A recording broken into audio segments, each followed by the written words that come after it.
Hello' মই ৰিচামান আছোঁ আজি মোৰ বন্ধুৰ ষ্টুডিঅ'ত আৰু আহিছিলোঁ তাহাঁতৰ ঘৰলৈ ফুৰিবলৈ। আৰু সি বহুত ধুনীয়া গান গায় আৰু নতুন বছৰৰ বাবে এটা নতুন গান সি বনাই আছে আৰু আপোনালোকক লৈ যাওঁ তাৰ ওচৰলৈ।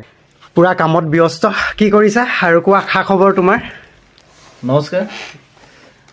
আজি আহিলে বন্ধু আহিলে, ৰিচ আহিছে আমাৰ ঘৰলৈ।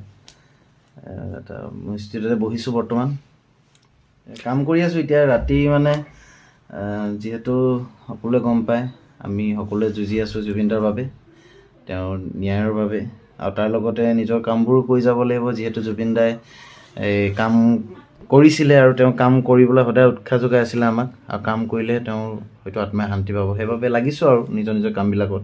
আৰু নতুন বছৰো আহি আছে, সকলো আমাৰ মানুহবিলাকৰ প্ৰতি আমাৰ কিছুমান দায়বদ্ধতা আছে, আমাৰ পৰা আশাও কৰে বহুতে। তো সেইটো কাৰণে ষ্টাৰ্ট কৰিছোঁ আৰু আনকালে মানে নৱেম্বৰ অক্টোবৰত কাম ষ্টাৰ্ট হৈ যায়, কিন্তু এইবাৰ শেহতীয়াভাৱে এতিয়া ডিচেম্বৰ, এতিয়া আজি 9-10 তাৰিখে হ'ল আৰু তেতিয়াৰ পৰা কামবোৰ ষ্টাৰ্ট কৰিছোঁ। জানো এই মাহৰ শেষলৈকে উলিয়াই দিম বুলি ভাবিছোঁ, কিমানখিনি পাৰোঁ।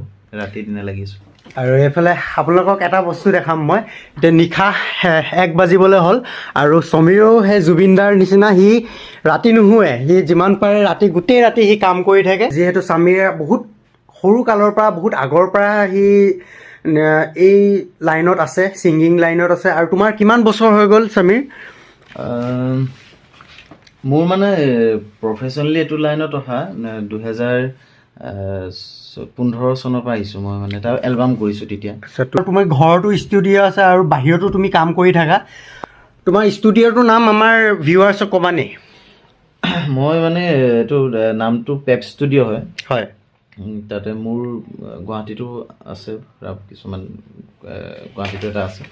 তাৰপিছত ইয়াতো মই মানে নিজাববীয়াকৈ কাম কৰিবলৈ। ইয়াত তোমাৰ লোকেশ্যনটো আমাৰ শিমলুগুৰিত আছে। এতিয়া শিমলুগুৰিত নতুন তোমাৰ কি প্ৰজেক্ট আছে? কিবা অকণমান আমাক থুলমূলকৈ গাই শুনাব পাৰিবা নেকি?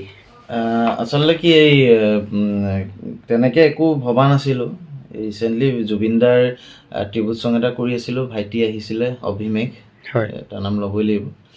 তাৰপিছত সি আহোঁতে জুবিনদাৰ কাম চাম কৰিবলৈ এনেকৈ কৰোঁতে কথা পাতোঁতে ওলালে যে এনেকৈ গান এটা সি কম্প'জ কৰি থৈছিলে। সেই গানটো দিছে, খুব ধুনীয়াকৈ সি গাই থৈ গৈছে। তাৰপিছত মই এনেই মিউজিক অকণমান কিবা কিবি চুই আছোঁ আৰু টাচ কৰি আছোঁ।